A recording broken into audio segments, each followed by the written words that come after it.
Assalamualaikum warahmatullahi wabarakatuh. Selamat datang buat para subscriber semuanya. Jadi saya ada penjelasan dari guru kami, yakni Kiai Haji Ahmad Imron Nasyidi Ibnu Abdillah Al-Katibi, terkait tentang ruh Vina yang sedang viral sekarang. Apakah benar ruh itu bisa memasuki si raga dari sahabatnya itu Linda? Jadi kasus ruh Vina merasuki jasad Linda di hari ketiga kematiannya. Sekarang rekaman itu viral kembali setelah film berjudul Vina Sebelum 7 Hari diangkat dalam bentuk film dan rilis di layar lebar Indonesia. Padahal kejadiannya sejak 8 tahun silam, yaitu 27 Agustus 2016.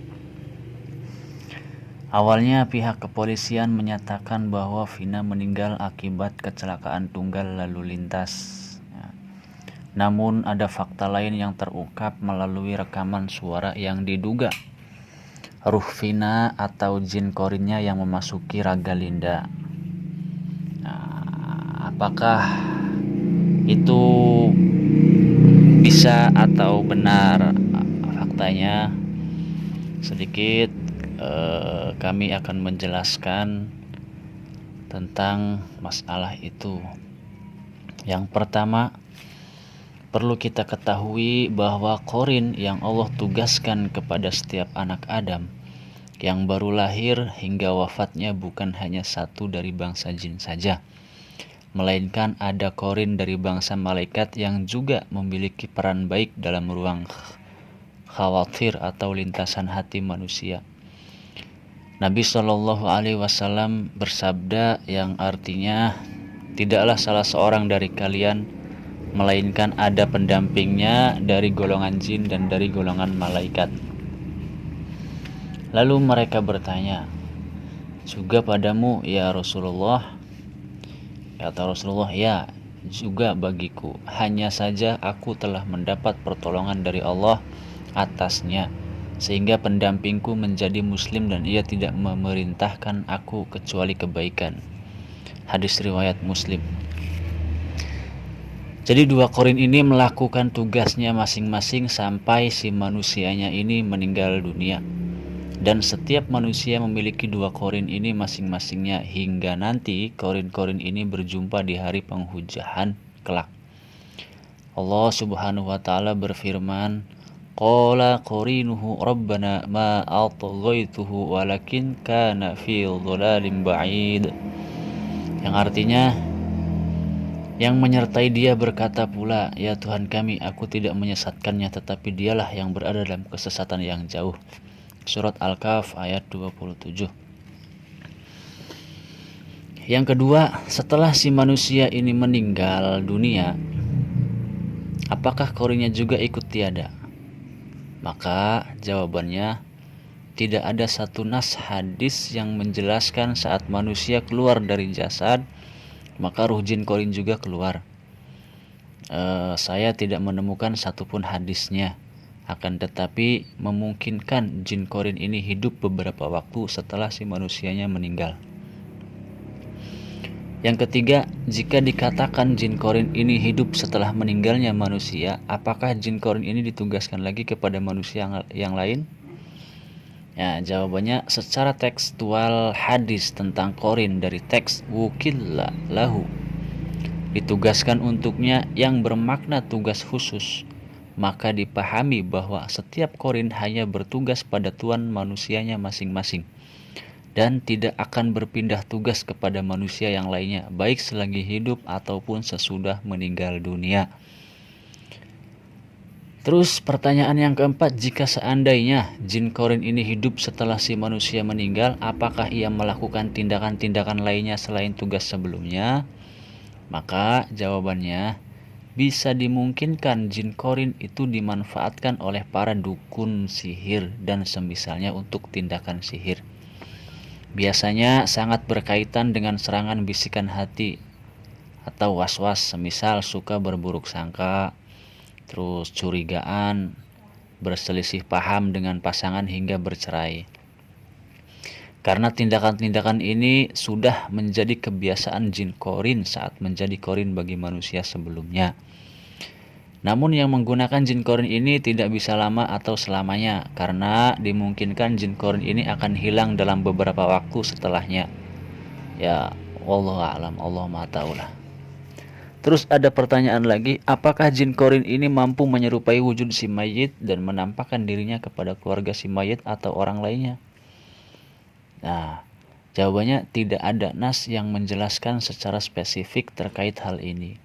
Akan tetapi secara umumnya jin dari selain jin korin sangatlah memungkinkan dan mampu menyerupai wujud si mayit. Nabi Shallallahu Alaihi Wasallam bersabda, wa inna min fitnatihi ayyakula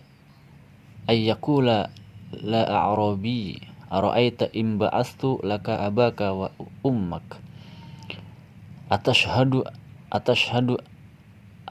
anni rabbuka fayaqulu an'am fayatamatsalu lahu syaitani fi surati abihi wa ummi fayaqulan ya bunayya tabi'hu fa innahu rabbuk, yang artinya Allah alam, salah satu fitnahnya Dajjal adalah dia berkata kepada seseorang badui, bagaimana jika saya membangkitkan kembali ayah dan ibumu kepadamu?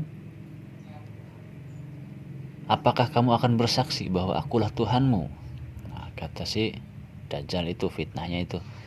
Terus ya si badui bilang, iya, maka dua setan muncul di hadapannya dalam wujud ayah dan ibunya. Mereka berkata, wahai anakku, ikutilah dia, karena dialah Tuhanmu. Hadis riwayat Sunan Ibnu Majah. Dari hadis sahih ini kita bisa paham bahwa setan di sini menyerupai kedua orang tua si badui tersebut.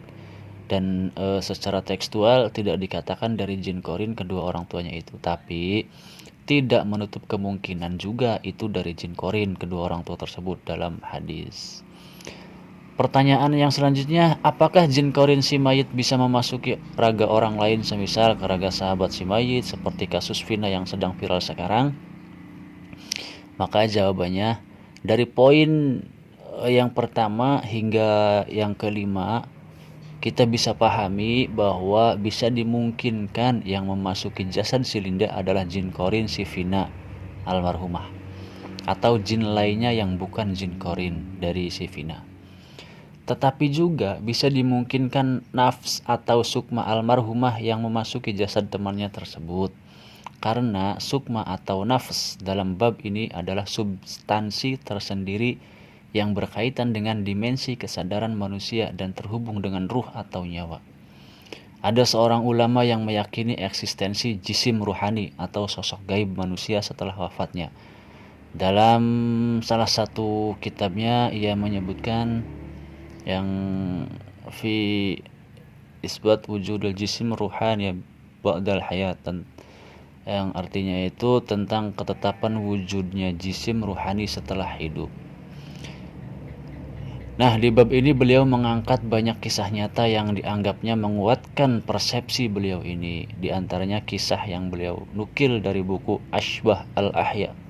Berikut. Madame Stella, ciri dari Italia, menulis kepada kami pada tanggal 18 Januari 1884 sebagai berikut. Nah, ketika saya berumur 15 tahun, saya tinggal di rumah Dr. J selama setahun di kota Trifurt. Pada saat itu, saya menjalin persahabatan dekat dengan sepupu tuan rumah saya ini yang berumur 17 tahun. Kami bersama setiap pagi dan sore hari, menjaganya dan merawatnya seperti seorang saudara perempuan merawat saudara laki-lakinya, karena fisiknya ada kelemahan. Suatu malam datang kabar kepada Dr. J bahwa sepupunya sakit, yang mengharuskannya pergi ke kliniknya. Karena mereka tidak memberitahu saya tentang sakitnya yang parah, maka saya tidak terlalu mengkhawatirkannya. Saya hanya kesal karena bermalam di rumah sendirian dan tidak jadi bertemu dengan temanku. Jadi saya duduk di samping tungku perapian lalu saya membaca buku komik. Dan sementara saya sedang membaca, tiba-tiba mendengar pintu terbuka dan saya melihat sahabat yang sekaligus saudaraku yang sakit itu masuk. Kondisinya menggigil kedinginan dan dia tidak mengenakan jubahnya. Jadi aku bangkit menghampirinya dengan sopan menawarinya kursi untuk diduduki di dekat tungku perapian. Lalu saya mulai memarahinya karena pergi ke rumah tanpa jubah saat salju sedang turun saat itu. Dia tidak menjawabku dengan sepatah kata pun, melainkan meletakkan tangannya di dada dan menggelengkan kepalanya untuk menunjukkan rasa sakitnya dari dadanya dan kehilangan suaranya. Ketika saya tengah berbincang dengannya, tiba-tiba Dr. J datang ke rumah dan menanyaiku dengan siapa saya berbicara. Saya menjawab, saya sedang berbicara dengan bocah ini yang keluar dari rumahnya tanpa jubahnya. Padahal dia kan posisinya lagi sakit dan kehilangan suaranya. Tapi sebelum saya selesai berbicara, saya melihat ekspresi wajah Dr. J yang keheranan karena anak itu telah meninggal dunia sejak setengah jam yang lalu. Jadi dokter mengira aku telah mendengar berita itu dan kehilangan perasaan karenanya. Jadi dia dengan lembut membawaku keluar ruangan dan setelah tenang dia berkata kepadaku bahwa apa yang aku lihat adalah ilusi. Karena teman saya itu masih terbaring meninggal dunia di tempat tidur di rumahnya. Dan dokter mencoba menjelaskan pikiran saya secara ilmiah dan tidak memberitahu saya yang sebenarnya karena takut saya sedih dan susah.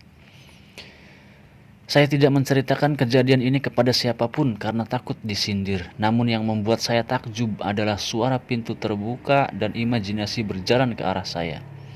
Dan duduk di kursi sambil perhatian saya teralihkan saat itu dengan membaca komik dengan pikiran saya masih terjaga sepenuhnya. Kitab Al-Arwah Tontowi Jauhari. Tetapi Syekh Jauhari ini termasuk ulama yang tidak percaya adanya jin masuk ke tubuh manusia dan menyebabkan kesurupan. Sehingga apa yang ia baca dari kisah nyata itu dianggapnya sosok gaib atau jisim ruhani atau sukma, si saudaranya yang sudah meninggal dunia. Apakah tidak mungkin itu ruh si Vina yang masuk kan masih 3 hari dari kematiannya?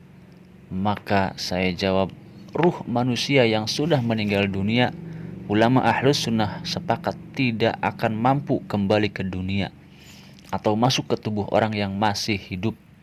Ruh akan terhijab dengan alam barzakh untuk dimintai pertanggungjawabannya selama hidup di dunia. Allah Subhanahu wa taala berfirman, hatta idza jaa ahadahumul maut qala rabbi arji'un la'alli a'malu sholihan fima taraktu kalla innaha kalimatun huwa qailuha wa min waraihim barzakhun ila yaumi yub'atsun. Al-Quran surat Al-Mu'minun ayat 99 sampai 100 yang artinya, demikianlah keadaan orang-orang kafir itu hingga apabila datang kematian kepada seseorang dari mereka, dia berkata, ya Tuhanku, kembalikanlah aku ke dunia agar aku berbuat amal yang soleh terhadap yang telah aku tinggalkan. Sekali-kali tidak, sesungguhnya itu adalah perkataan yang diucapkannya saja dan di hadapan mereka ada dinding barzakh sampai hari mereka dibangkitkan. Memang ada penjelasan dari Imam Suyuti yang dinukil dari kitabnya beliau Syarah Sudur ketika menjelaskan tempat-tempat lokasi ruh berada setelah meninggalkan jasad bahwa arwah para nabi berada di tingkatan paling tinggi. Arwah sebagian syuhada berada di tembolok-tembolok burung hijau yang terbang sekehendaknya dalam surga.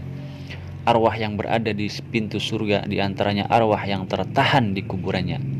Lalu beliau melanjutkan,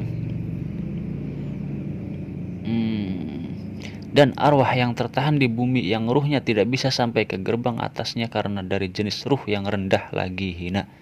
Karena ruh bumi tidak akan berkumpul dengan ruh langit, sebagaimana mereka tidak berkumpul sewaktu di dunia. Setelah berpisah, ruh bergabung dengan wujud dan pelaku perbuatannya, maka seseorang akan dikumpulkan bersama orang-orang yang dicintainya.